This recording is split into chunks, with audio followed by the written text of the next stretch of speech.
ça, Jésus-Christ. Jamais. Je veux dire, Jésus doux et humble de cœur. Vous connaissez pas la réponse? Rends mon cœur semblable au tien. Jésus doux et humble de cœur. Rends mon cœur semblable au tien. Amen. Voilà, on pourrait donner comme thème à cette homélie: l'humilité est le fruit de l'amour. L'humilité est le fruit de l'amour. Jésus, nos textes, spécialement la première lecture et notre évangile, nous parle de l'humilité, de cette grande vertu, comme je l'ai dit tout à l'heure, qui est une vertu maîtresse qui aide aux autres à s'épanouir. Et je vous avoue que ça va être un combat pour toute notre vie que de grandir dans l'humilité. Et notre orgueil, paraît-il, va mourir 15 minutes après nous. Donc, l'orgueil, c'est aussi, j'allais dire, la tête des autres vices. Quand on va se confesser, on pourrait assurément se confesser au moins pour l'orgueil qui est derrière tous les péchés. C'est de l'orgueil, des fois c'est de l'orgueil camouflé, mais c'est difficile. Notre cœur est spontanément souvent orgueilleux. Et Jésus, qui est doux et humble de cœur, change un petit peu à la fois nos cœurs. Jésus, doux et humble de cœur. Mon cœur semblable au tien. Amen. Quelle belle prière, Voilà. Donc, ici, Jésus commence cette parabole dans notre évangile pour des raisons pratiques. Je vous lis l'un des versets. Jésus dit une parabole aux invités lorsqu'il remarqua comment ils choisissaient les premières places. Donc, pourquoi est-ce que Jésus dit cette parabole? Parce qu'il remarque qu'il y en a certains qui veulent être les premiers, qui veulent se faire remarquer, qui veulent être vus. C'est très, très pratique. Il veut les aider à avancer dans leur vie spirituelle, dans leur vie humaine aussi. Donc voilà. Et moi, je crois, c'est pas écrit, que c'est parce que souvent, nous sommes blessés que nous tombons dans l'orgueil. Le fait de vouloir, par ses propres forces, saisir la première place, c'est souvent en raison d'orgueil. Nous avons tous, comme, je le crois, ces pharisiens, un besoin de reconnaissance. Nous avons besoin d'être aimés. Nous avons besoin de briller au regard de quelqu'un. Nous avons besoin d'être vus. D'ailleurs, je pense que ça fait partie de notre identité profonde. Nous brillons déjà dans le regard du Père. Et nous sommes créés pour être uniques devant son regard. Et d'ailleurs, dans la foi chrétienne, il n'y a pas, vous connaissez, de polygamie. C'est un homme, une femme qui se choisissent. Juste une. Il y a quelque chose d'une élection où est-ce que l'autre est unique pour moi. Voyez? Et c'est quelque chose de très grand et de très beau. Et nous sommes, j'allais dire, créés pour cela. Mais parfois, à cause du péché originel, à cause de notre propre cœur blessé, parfois, à la place d'accueillir la place que Dieu nous donne, nous cherchons la première place, nous cherchons la reconnaissance, nous cherchons à être vus. Et là où c'est biaisé, où est-ce que c'est mal orienté, c'est lorsque nous oublions que nous sommes déjà aimés, que nous sommes déjà bien-aimés, que nous brillons déjà dans le regard du Père, que nous avons déjà une place dans son cœur. Répète après moi. J'ai la première place. J'ai la première place dans le cœur du Père. Dans le cœur du Père. Amen. Donc, on n'a pas à chercher d'avoir une première place. On n'a pas besoin de chercher à être reconnu parce que nous le sommes déjà. Et si parfois nous cherchons la première place, c'est parce qu'on a oublié ou qu'on n'est peut-être pas assez saisi par cette réalité que nous sommes aimables dans ce que nous sommes, dans mon identité, de manière ontologique, de manière au plus profond de moi-même, je suis aimable. Et combien d'entre nous et moi-même, je me bats avec ce mensonge que j'ai besoin de faire quelque chose pour être aimable, pour être aimé. Mais ça fait partie de ce que tu es, d'attirer l'amour de Dieu. Il t'aime de manière inconditionnelle, et c'est de douter et de ne pas être convaincu par ce fait-là que l'on recherche. On veut prendre pour nous le regard des autres. Voyez? Voilà. C'est que c'est mal et orienté, désajusté, que nous allons le chercher, que nous le prenons par nous-mêmes. Qu'est-ce qui guide ma vie? La vie de bien des personnes, et la mienne aussi, est guidée souvent par nos blessures de vie, par notre besoin d'être reconnus. Nous devons apprendre à ce que ce soit... Voilà, parfois c'est nos blessures qui commandent notre vie. Hein? Et je vous pose la question, est-ce que ce sont justement mes blessures de vie qui dirigent ma vie? On a tous des blessures de vie, mais est-ce que c'est elles qui dirigent mon action? Est-ce que je suis excessivement jaloux ou jalouse? Est-ce que je suis facilement dans la comparaison face aux autres? Lorsqu'on me fait une remarque, lorsqu'une personne est désobligeante, même de manière réelle, envers moi, est-ce que je suis excessivement blessé? Est-ce que je suis libre du regard des autres? Est-ce que je suis libre dans mes relations? Est-ce que je suis capable de dire non et d'être en même temps dans la paix? Oui, parce que quand je suis convaincu que je suis aimé, quand je suis convaincu que je suis bien en moi-même parce que le Père m'aime, que c'est mon identité, même si l'autre dit « t'es un moins que rien », même si je dis non à l'autre, et quand on dit non, on déplaît à l'autre, ben j'ai le droit d'être moi-même et c'est correct. C'est bien. Je suis aimé inconditionnellement. Dieu est fidèle. Hein? Voilà, j'ai déjà la première place dans son cœur. Donc, le fait d'accepter dans la paix de ne pas avoir la première place, c'est un fruit de l'amour. L'humilité, c'est pas d'abord un fruit de se donner des coups de pied.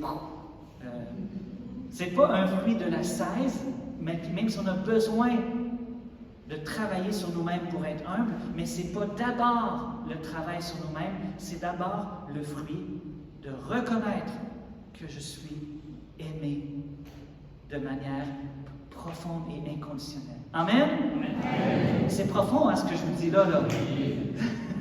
Ça peut bouleverser et changer une vie. La guérison du cœur se fait la plupart du temps à cause de l'amour de Dieu accueilli, reconnu. Beaucoup de blessures de nos cœurs sont guéries ou consolées à cause de cet amour de Dieu qui devient réel, parfois même sensible dans ma vie. Voilà. J'aime bien dire que si mon père m'a frappé quand j'étais jeune, c'est assez sensible, hein? Ça l'a peut-être marqué ma vie et ma manière de penser et d'agir. Eh bien, de la même manière, des fois, j'ai besoin de sentir de manière sensible l'amour de Dieu pour que ma vie réelle soit guérie. Amen? Amen. Voilà. Donc, l'humilité, le fruit de l'amour. Et donc, Jésus n'avait rien à prouver à personne. Il était complètement libre. Devant les scribes et les pharisiens, là, il leur déplaît à fond. Jésus ne plaît pas aux gens et ça ne l'empêche pas d'être dans la paix et de continuer d'aller de l'avant. Bon, c'est pas écrit comme ça dans la Bible, mais c'est ce que je crois. Jésus était complètement libre du regard des scribes et des pharisiens dont il ne faisait pas l'affaire. Pourquoi? Et là, je reviens à quelque chose que je vous ai déjà parlé, mais ça ne me dérange pas d'en parler parce que c'est fondateur. Je reviens au baptême de Jésus. Voilà. Je vous lis au début de l'évangile de Luc. Comme tout le peuple se faisait baptiser et qu'après avoir été baptisé, lui aussi, Jésus priait, après avoir été baptisé, lui aussi, Jésus priait, le ciel s'ouvrit, l'Esprit Saint, sous une apparence corporelle comme une colombe, descendit sur Jésus, et il y eut une voix venant du ciel, « Toi, tu es mon Fils bien-aimé, en toi je trouve ma joie. » Avant que Jésus fasse des miracles, prêche et qu'il y ait des foules qui le suivent, il avait trouvé sa place dans le cœur de Dieu. C'est-à-dire que le baptême de Jésus, c'est le commencement de la mission de Jésus. Tout ce qu'il a fait il l'a fait parce qu'il était. Tout ce qu'il a fait, il l'a fait parce qu'il était enraciné dans le fait d'être un bien-aimé du Père et d'être la joie du Père. Vous comprenez?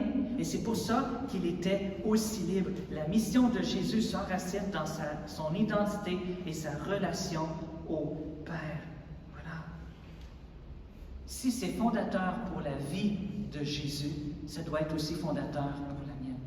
Et je vous fais encore répéter après moi. Je suis l'enfant bien-aimé du Père. Je suis l'enfant bien-aimé du Père. Tel que je suis. Tel que je suis. En cet instant, je fais la joie du Père. C'est mon identité. Amen. Si le Christ nous a libérés, c'est pour que nous soyons réellement libres. Voilà, tu es enfant bien-aimé.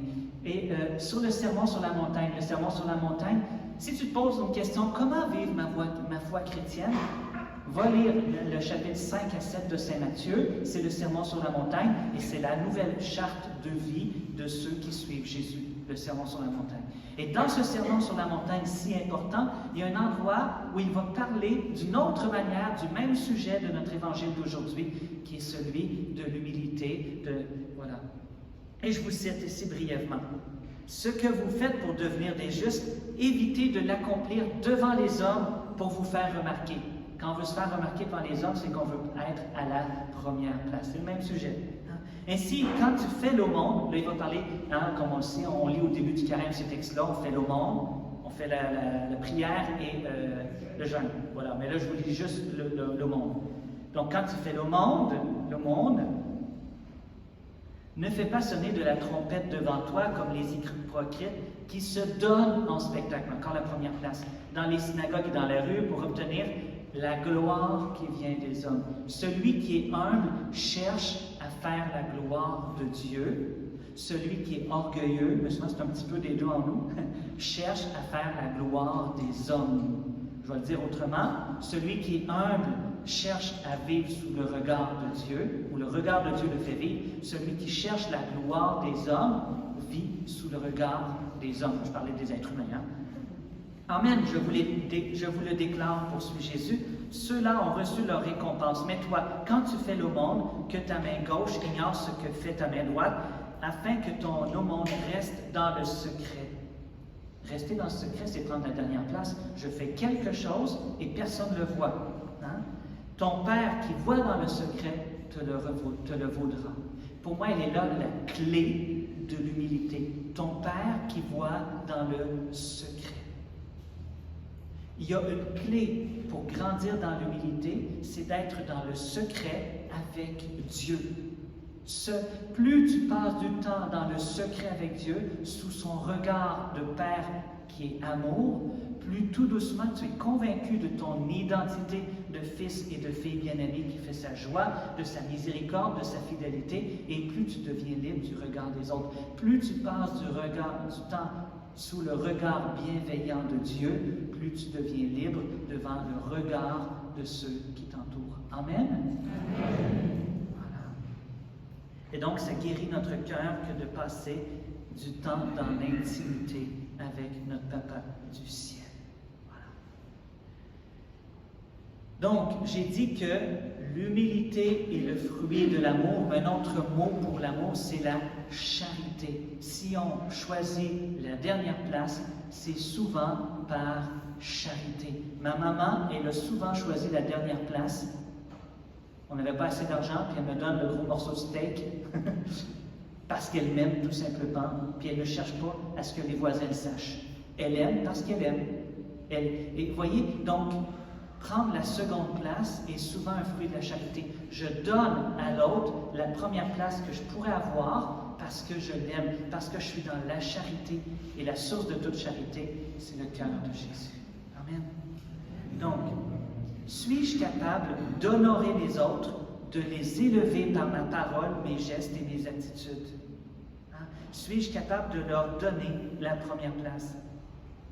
Est-ce que j'ai le désir que l'autre soit aimé, que l'autre soit vu, Est-ce que j'ai le désir que l'autre progresse plus que moi, qu'il prenne la première place? Voyez, est-ce que je suis vraiment au service des autres? Ou est-ce que mon service en Église, c'est de faire un truc et que ce soit mon service, et le service est au service de moi finalement, parce que j'attends pas que quelqu'un prenne ma place pour être meilleur que moi. Vous voyez? Quand on fait un service, il y en a qui s'attachent à cette place. Et dans le monde, on fait du coude, on pousse les autres pour faire sa place. En Église, on accueille sa place.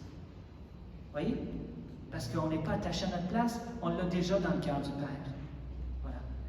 Dans ma vie, oui, c'est ça, c'est ce que je disais.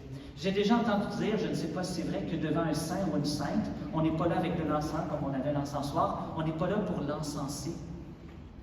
Quand on est devant un saint ou une sainte, il est tellement saint l'autre qu'on ne le voit plus à quelque part et qu'on découvre, hein, j'ai du beau en moi, j'ai du potentiel. Hey, je suis vraiment en marche sur le chemin de la sainteté. Tu es devant un saint et à place d'être ébloui par sa sainteté, tu découvres que tu es meilleur. Et c'est ça être devant un saint ou une sainte. Et c'est l'attitude qu'on doit découvrir quand quelqu'un est en ma présence, qu'il découvre qu'il a cette première place, qu'il découvre qu'il y a du potentiel en lui et qu'il peut aller plus loin. Amen. Une question aussi qu'on peut se poser pour savoir si j'ose donner la première place à l'autre. Est-ce que je parle toujours de moi? Est-ce que c'est moi qui monopolise les conversations? Suis-je capable d'écouter? On l'a lu dans notre première lecture, l'idéal du sage, c'est une oreille qui écoute. Parce que bien souvent, on pense qu'on donne beaucoup aux autres quand on parle. Il y a des moments pour parler. Présentement, je ne me tairai pas. J'ai encore du temps. Et je le prends. Mais il y a des moments pour écouter. Et souvent, on donne plus aux autres en les écoutant parce qu'on leur permet d'exister que si on parlerait. Suis-je capable d'écouter? Voilà. Suis-je capable de m'émerveiller des autres et de ce qu'ils accomplissent de beau, de grand, de noble? Suis-je capable de rendre un service, oh là là, sans que personne ne le sache? Suis-je capable de faire quelque chose de beau et de grand sans que personne ne le sache? Juste pour aimer, juste pour rendre service, juste pour donner la première place aux autres. Amen. Donc, voilà. L'humilité, le fruit de l'amour, le fruit de la charité. Et finalement, l'humilité, on a parfois des fausses conceptions de l'humilité. Je vous donne une fausse conception de l'humilité. S'aplatir devant l'autre, être comme la boue collée en dessous de nos bottes, disparaître et s'anéantir, ce n'est pas ça l'humilité. Vous voyez, on peut être devant tout le monde et être dans l'humilité, ou on peut être caché et être dans l'humilité, dans l'orgueil. Jésus, il brillait. Jésus a attiré des foules. Jésus a prêché devant des foules. Jésus a dit, c'est le seul qui peut le dire en vérité, je suis doux et humble de cœur. Vous voyez? Comme disait Thérèse d'Avila, l'humilité, c'est la vérité. Retenez juste ça. L'humilité, c'est la vérité. Donc, si tu as des charismes, si tu as des talents, l'humilité, c'est la vérité. Brille, brille, brille de tes talents, brille de tes charismes. C'est ça l'humilité. Mais fais-le non pas pour te servir toi-même ou pour paraître devant les autres, pour prendre la place devant les autres, mais pour la gloire de Dieu. Brille parce que tu es aimé. Brille pour la gloire de Dieu. Brille pour rendre service. Voilà que tes talents ne cachent pas tes talents. Imaginez-vous si en Église, la conception de l'humilité, ce serait de cacher ses talents. On ne rendrait pas service au royaume, à l'Église et à Dieu. Donc, utilise tes talents. Fais grandir tes talents. Fais grandir tes capacités. L'homme vivant, disait saint Irénée, c'est celui qui, je le dis en mes mots, c'est qui rend gloire à Dieu. Quand tu es vivant, quand tu es debout, tu rends gloire à Dieu. Amen? Alors, sois humble et brille. Jésus, doux et humble de cœur, Rends mon cœur semblable au tien. Alors Seigneur Jésus, donne-moi de faire une expérience plus profonde de l'amour du Père, que je suis fondamentalement bien-aimé, que je suis sa joie, pour que je puisse découvrir ma place dans son cœur, ma place dans le royaume, et que je puisse être libre dans ce monde. Amen. Amen. Jésus, doux et humble cœur, rends mon cœur semblable au tien.